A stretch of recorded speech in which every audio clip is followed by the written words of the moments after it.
جی professor بسم اللہ الرحمن الرحیم اللہم صلی علی سیدنا و مولانا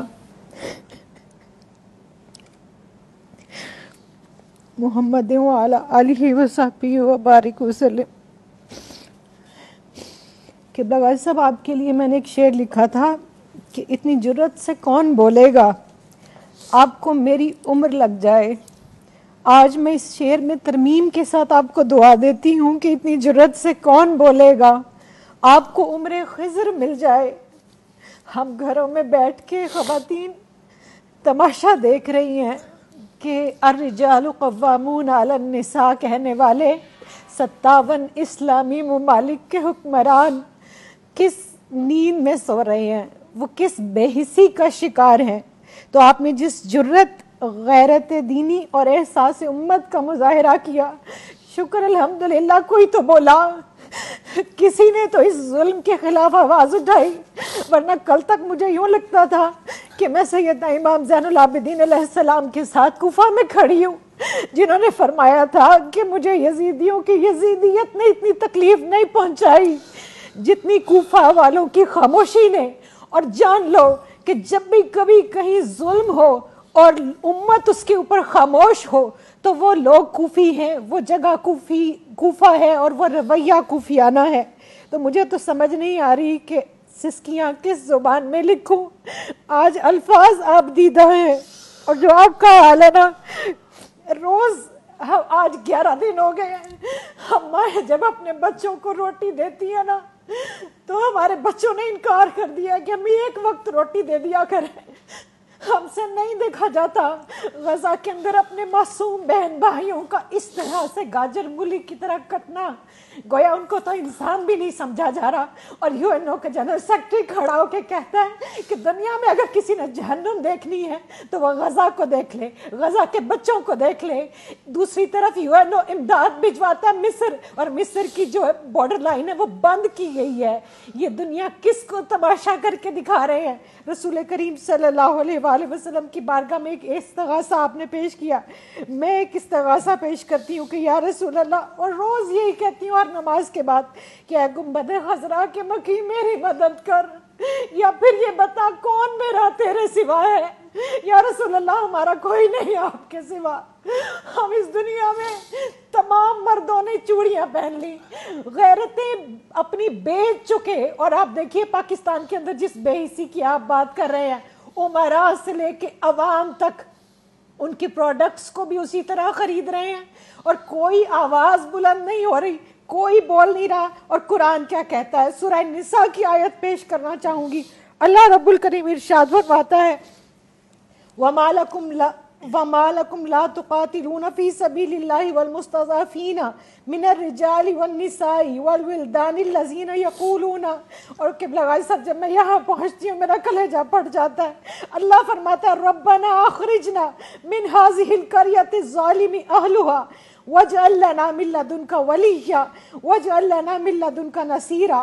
اور اللہ جھنجھوڑ کے پوچھتا ہے کہ اور تمہیں کیا ہو گیا ہے کہ تم اللہ کی راہ میں لڑتے نہیں؟ کمزور مردوں اور عورتوں اور بچوں کے لیے جو یہ دعا کر رہے ہیں کہ اے ہمارے رب، ہمیں اس بستی سے نکال جس کے لوگ ظالم ہیں، اور ہمیں اپنے پاس سے کوئی حمایتی دے دے، اور ہمیں اپنے پاس سے کوئی مددگار دے دے۔ اور سورہ توبہ کی آیت نمبر 14 میں اللہ تعالیٰ ارشاد فرماتا ہے کہ پھر تنبیہاً، کہ پھر تم انتظار کرو اس وقت کا کہ جب اللہ عذاب بھیجے۔ اگر تم اپنا مال پیارا ہے، آرام پیارا ہے، اپنی اولاد، اپنی بیوی بچے، اپنے گھوڑے، اپنے کاروبار، اپنی زندگیاں، اور ہم اسی جمود کا شکار ہیں، ہم اسی بے حسی کا شکار ہیں۔ اور آپ دیکھیے 57 اسلامی ممالک میں جتنے بھی مسلمان ملک ہیں ان کے اندر کاش کہ آج کوئی جو ہے وہ سلطان حمید اللہ جیسا ہوتا۔ ایک بیٹی نے پکارا تھا، وہ اتنا غیرت مند تھا کہ پھر فوج لے کر آیا اور اس نے پھر اس ظلم کا خاتمہ کیا۔ سلطان صلاح الدین ایوبی کو آپ دیکھ لیجئے، محسن باللہ دیکھیے بغداد سے اٹھ کے روم کی اینٹ سے اینٹ بچا دی تھی ایک بچی کی خاطر، ایک عزت کی اور خاطر۔ قبلہ غازی صاحب، میں ایک عورت ہونے کے ناطے واسطہ دیتی ہوں، ہم عورتیں جو ہے نا یہ ظلم نہیں دیکھ سکتی، کیونکہ عورت کے جسم کے اندر ایک عضو ہے جس کو رحم کہا جاتا ہے۔ اللہ نے اپنے رحم کے ساتھ اس کو جوڑا ہے. میں اللہ کی عزت کی قسم کھا کے کہتی ہوں وہاں پر کٹنے والے بچے میرے بچے ہیں, وہاں پر کٹنے والی بیٹیاں میری بیٹیاں. ہم وہ نوزائیدہ بچے میں نے دیکھا, ایک اتنا سا بچہ, اتنا سا رحم مادر سے نکلا ہوا بچہ بھی. جینوسائیڈ کا یہ حال ہے. اسلام کشی نہیں, مسلمانوں کی نسل کشی کی جا رہی ہے, اور ہم چپ کر کے کئی سال سے یہ تماشا کشمیر میں بھی دیکھ رہے ہیں, فلسطین میں بھی دیکھ رہے ہیں, برما میں بھی دیکھ رہے ہیں, انڈیا میں بھی دیکھ رہے ہیں, اور ہم نے کئی سال تک افغانستان میں بھی دیکھا. لیکن جب افغانیوں پر یہ وقت آیا تو پاکستان نے اپنا بارڈر کھولا. آج میں ہاتھ جوڑ کے مصر کے حکمران سے کہتی ہوں کہ تم مانا کہ تم نصرانی ہو, لیکن تم وہی ہو. یاد کرو کہ جب تمہارا قافلہ آیا تھا نا تو میرے نبی رحمت صلی اللہ علیہ وآلہ وسلم نے تمہارے لیے مسجد نبوی کو کھول دیا تھا. خدا کے لیے ان کو انسان سمجھو, یہ انسان ہے, یہ انسانوں کی اولادیں ہیں, یہ ہمارے بچے ہیں.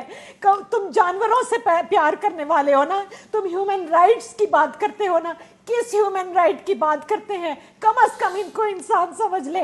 اور یہ جو وہاں پر غزہ کے اندر اجتماعی قبریں بنائی جا رہی ہیں اور ان کو جو جلا وطن کیا جا رہا ہے, اصل میں تو یہ ان کا وطن تھا. وہ وطن چھوڑ کر کہاں جائیں؟ تو یا رسول اللہ انظر حالنا, میں تو اتنا ہی کہوں گی, یا حبیب اللہ اسمع قولنا. اور وہ لوگ جو حضور غوث الاعظم کو مانتے ہیں وہ حضور غوث الاعظم جیلانی کا جہاد بھی یاد کریں. آج یہ امت جس واہن کی آپ نے بات کی, یہ کیوں واہن زدہ ہو گئی؟ ان کی تلواروں کو کیوں زنگ لگ گیا؟ یہ ظلم کے خلاف آواز بھی نہیں اٹھاتے.